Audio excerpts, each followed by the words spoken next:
This man right here is scaring everyone in the NBA. Victor rolls to get the ball, counts the basket with a foul. This is Victor Wembanyama, and if you didn't know, he's one of the tallest players ever in basketball history. Guys like him should be staying close to the basket, waiting for his teammate to throw him the ball, or just getting out of the way of the real basketball players. Oh, cross over, pull up, cook them with style. But on this play in the first home game of the 2024 NBA season, Wemby is starting the Spurs plays almost like he's the main point guard. Victor catches the ball near the middle of the court, makes a little bit of space, sees his defender Dylan Brooks drop under the screen and shoots a really far three. Oh, he makes it.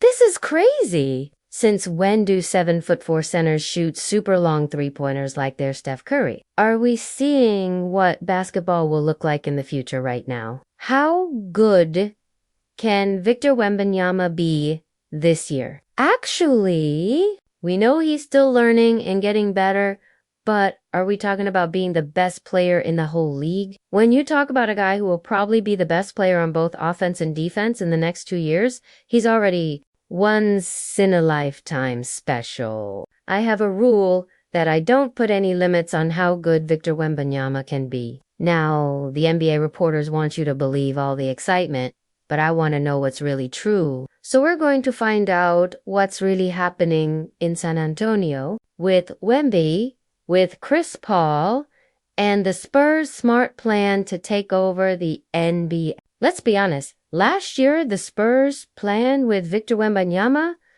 really didn't make sense. Coach Popovich used all these weird player combinations, put Wemby in all sorts of crazy roles and spots, and it seemed like he refused to run a simple pick-and-roll play on offense. Spurs fans were going crazy just trying to watch the game, and because of all this confusion, Victor got off to a slow start, scoring only 19 points and getting 10 rebounds in his first 20 games. Do you remember what the reporters were saying at the time?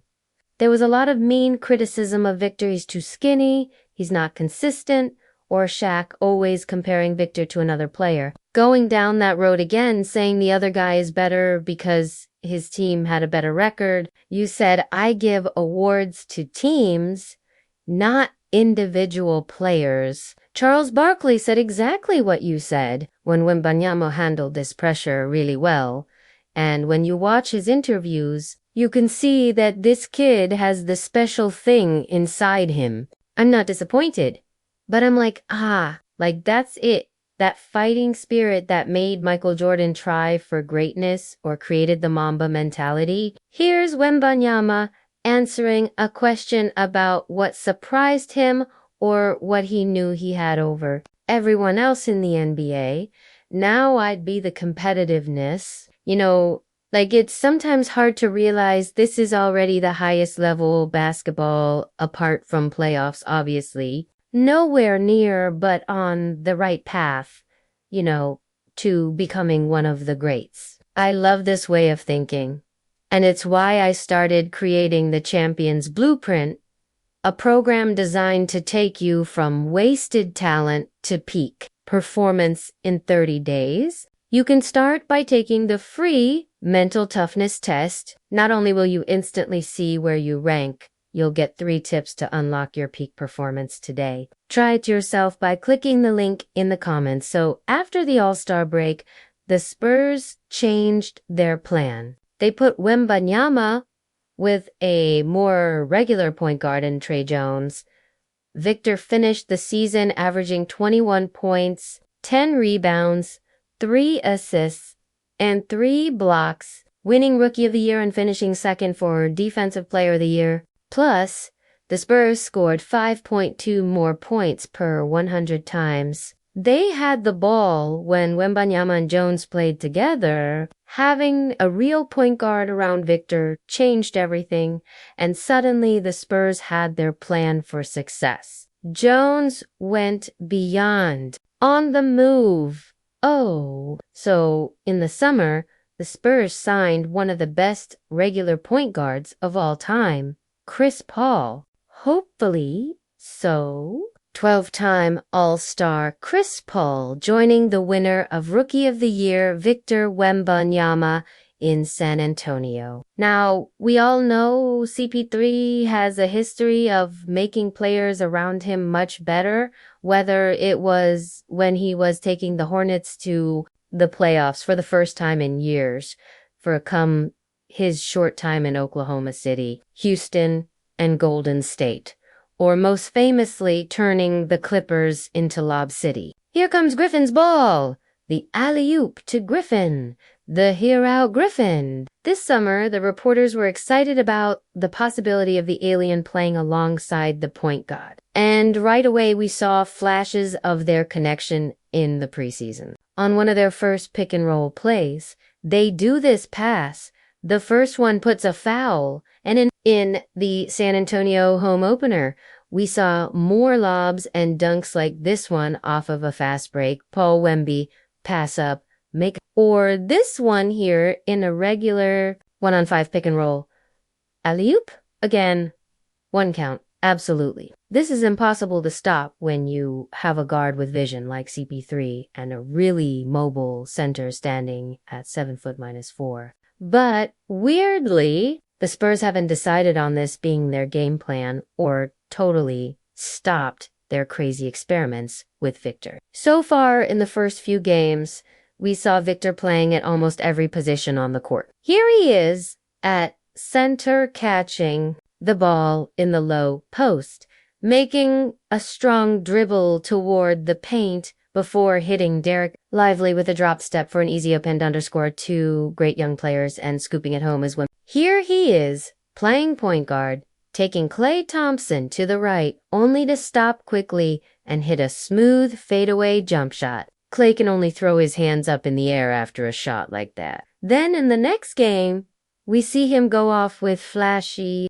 three-pointers, logo threes, crafty layups, dunks, you name it. My favorite were these back-to-back buckets from the top of the key. Not because they look nice, but because they are simple and impossible to guard. Another game last night against the Grizzlies, Wemby put people in blenders. Yes, sir. Players like Joel Embiid have made a living catching the ball at the free throw line. And I think this could be a huge unlock for Victor's offensive game in the future. Between last year and this year so far, it is clear that the Spurs are not limiting Victor to any role, any position, or any place on the court. Coach Pop will experiment with crazy lineups, play styles, and strategies early in the season, then focus on what's working later around All-Star break. Just for reference,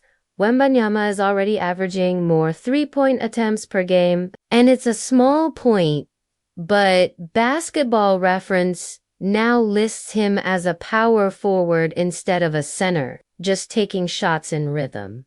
That's the most important for me. I think I'm comfortable in every area of the floor to shoot. But at the same time, if I'm not in rhythm in any area of the floor, I'll miss. So just how good can Victor Wembanyama be with all these crazy experiments and game plans? If you listen to ESPN, he literally has no ceiling and he can win all the awards this year. There isn't an award I don't think he can't win. I don't think it exists. I think he's favored to win any award every year. He's a different specimen. We haven't seen anything like him, so I think he has a chance every year to do something special. Now, don't get me wrong, Victor's rookie year was truly incredible, but it's not the best we've ever seen. Michael Jordan, Shaquille O'Neal, and Kareem all had better rookie seasons. And in their second year, each one of these NBA greats took another step. We are waiting to see if Victor can do the same. Can he increase his scoring, his shooting percentage, and most importantly, help his team win? Before Wembanyama joined the Spurs, Their record was 22 wins and 60 losses. And after Victor and his incredible rookie season, they went 22 and 60. So how many games are they really going to win this year? 30, maybe 40? Individually speaking, Basketball Reference thinks Victor will average 26 points per game, 12 rebounds, and 4 blocks. Those are Isley NBA All-Star numbers, so we're looking at Wemby's first All-Star team selection. But here's the kicker. ESPN forgets to mention Victor Wembanyama does have a ceiling, and it's Greg Popovich. I talked about this briefly in my Joel Embiid video. The Spurs are masters of rest management. They simply won't allow Victor to average more than 30 minutes per game, let alone 35 or 36. And those numbers from Basketball Reference are guesses based on per 36-minute averages. So what does that mean for MVP? No chance to win MVP. The Spurs would have to be a top team in the West. And the Western Conference is packed with talent, and there's no shame in saying it. The Spurs aren't championship contenders yet. And Wembanyama personally is a few years from MVP level seasons. You just got to look at the previous award winners like Embiid and Jokic. But this is where I think things get interesting. Looking at all the potential in the Spurs' future, Victor's insane highlights, his alien workout routines, and his so-called massive weight gain have sort of blinded us to some of the huge developments in the Spurs organization, like their number 4 draft pick, Stefan Castle. Castle is averaging 8 points and 4 assists in very limited minutes. But watch how this 19-year-old plays. Here he is with a great cut from the weak side that ends in a poster slam. This is him at point guard running a pick and roll with Jeremy Sochan, fooling the defense with a slick Euro step and a strong finish at the rim. And here he is again attacking the rim after denying a Wembanyama screen. He doesn't get the finish, but he gets the foul and is sent to the line to collect his free throws.